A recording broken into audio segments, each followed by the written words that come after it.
Hello everybody, AVT here, and I am back with another video for Star Wars Galaxies Legends.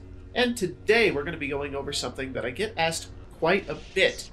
People want to know what to use for officer PvE expertise. Now, I know I haven't made, I don't think, any videos on my officer actually, but I do have an officer. It is something that I've played for several years, so I just wanted to go through and show you some of the expertise layouts that you can do. There's actually a couple of variants. It's really kind of a matter of personal preference as to what you're going to be looking for. But here's what I'm currently running. I actually do plan to change it here a little bit in the next few days because I want to free up some points. I want to move some things around. I want to try something else. But here's what I run currently. So out of your 45 train points, here is what my squad command page looks like. So as an officer, you're absolutely going to need everything over here on the left side, except for last words. This one is incredibly optional, because it's only a buff that your group gets if you die. So ideally, your group should never receive this buff. Therefore, ideally, this expertise isn't necessary. I took it with my current build just because I had an extra point and it wasn't really super useful anywhere else, so I put it here. But basically, this left-hand tree is going to be your buffs, your group buffs. Your advanced tactics, which is right here, is an incredibly important buff. I'll show you what that does. Advanced tactics is going to give 5% dodge, 70 constitution, and chance to receive critical hits in combat reduced by 10.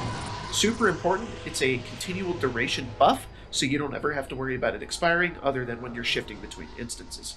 The second one you're going to get here is Focus Fire, so I'll go ahead and hit that next. Focus Fire increases the chance to bypass part of your opponent's armor by 5%. Possible amount of armor bypass on a strike-through attack is modified by 32%, which is a lot, and critical chance modified by 5%. Then you've got Pistol Drill Master. It has a benefit strictly for pistols as well as additional benefits. So you do have damage output modified by 5%, action cost reduced by 5%. Pretty helpful, but then you have pistol damage increased by 5%. Now, in an officer, it's typically recommended that you run a carbine, but you do have the option to run a pistol. Typically, when I'm running group content like heroics, I'm running a pistol most of the time. I do have all the elements in carbines, but we can talk about that in another video. The next one here, Inspiration, is probably your most important buff. So Inspiration is what's going to trigger when you use not only the activatable version, but when you have the General's Aspect Heroic Jewelry set, which for most group content as an officer is what you're going to be running. Let's go ahead and hit it really quickly. So what it's going to do when we use it is it's going to immediately restore a portion of our action. Let's see, it is 2800 action that it restores, and it also reduces action cost by 5%. For its duration, which is pretty awesome.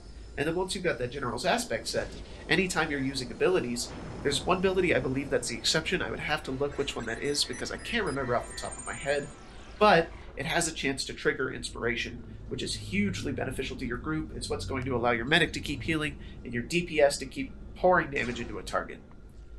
Scatter, right here, is also an incredibly useful buff. It modifies your movement speed, which super awesome. Scatter and Charge both do that. Chance to receive Glancing Blow modified by 5%, resistance to snare effects increased by 100, and resistance to rune effects increased by 100. So basically, you can't get rooted or snared while this is active, and when you activate it, it will also break roots and snares, which is super important to make note of, because Charge here, it also modifies your movement speed, increases your damage output by 10%, reduces your action cost by 10%, and it only increases your snare resistance. So Charge can be used to remove snares, Scatter can be used to remove roots and snares. That's the important distinction between those two, especially if you're using it in PvP. But we can talk about that in another video.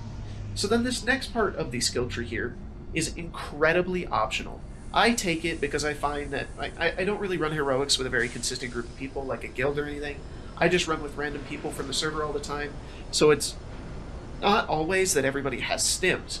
So this is the line that allows you to call in the tactical and med stims, and you need to go all the way to here. So it does consume 6 points, which is quite a lot, which is why if you run PvE content with a consistent group, I recommend not taking this tree. It's just not worth it, especially with the amount of stim bots that are present in a lot of guild cities or in Mos Eisley here.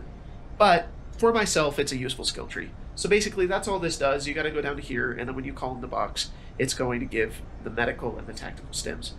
Then right here, this entire tree is basically in relation to your AoE damage and your superior firepower. So this top one right here, which if you don't put any points in stims, I recommend that you get. It's pretty useful, but it's not mandatory. It's going to reduce the action cost of your artillery and grenade type abilities. Surgical demolitions is going to be critical chance. I absolutely take that one. Damage on high explosives, take it. Superior firepower, take it, take it, take it, take it, take it. You need superior firepower. If you use superior firepower and there's a group of enemies, you're going to be hitting 12, 13, 14, 15,000 DPS pretty reliably, pretty easily. It's well worth the points. So now let's jump over to the Officer Specialization tab. We'll take a look at what I've taken over there.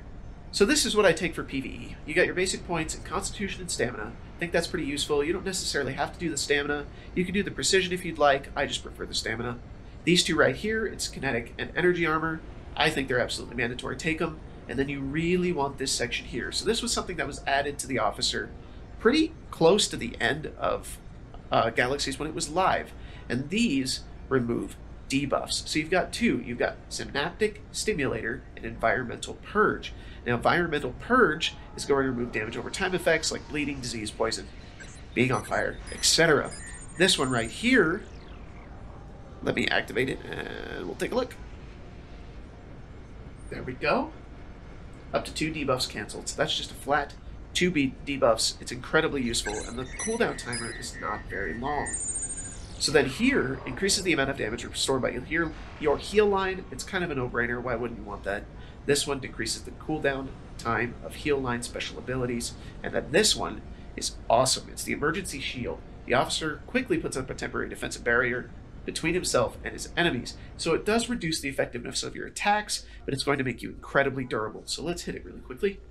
The actual one states damage output modified by negative 75%. But your incoming damage is decreased by 75%. It's an incredibly amazing ability, especially if you PvP, because it's going to allow you to have some method of emergency mitigating damage. It'll give you some time to get up some heals, use some heal stems, get support for your medic. Super useful ability.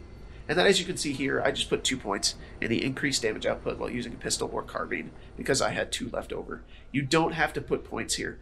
What I recommend if you don't take the stims is, since it frees up 6 points here, and you could free up 7 if you don't take this, take your improved paint target line here. These are incredibly helpful because this one, it just reduces damage output, or excuse me, increases damage output, reduces action cost. This one here adds an additional debuff, and it increases the critical hit damage suffered by the target, which is really awesome in a group setting. So if you don't take stims, I absolutely recommend that you go over here and you take these. You've got 2 points here, 1 point here, so you're looking at 3, 4, 5. So out of the 5 points and the 6 here, you can get this entire advanced paint target.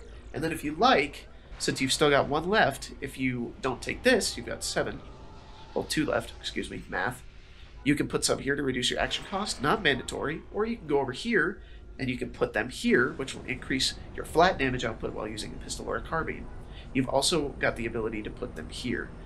Basically, what I'm getting at is there's a lot of options. It's really dependent on how you want to pursue playing your officer. I play mine strictly for PvE content with groups that I find either on Discord or randomly in-game. So this is what I've found that works best for me, because in reality, you're not going to stay alive all the time. Sometimes the medic's going to fall through, or your group's going to have a problem and you're going to die. So this buff becomes useful. I wish it didn't, but it does. And then the stims become useful because not everybody comes prepared. It's just the reality of running with random groups. But that's actually going to do it for this video. So as always, I hope you guys have enjoyed. I'll make sure I make another video on how to play Officer, because there are some unique things you need to keep in mind for different content on how to properly get the most out of this build. But that's going to do it for the expertise. So don't forget to hit like and subscribe down below, and I'll see you next time.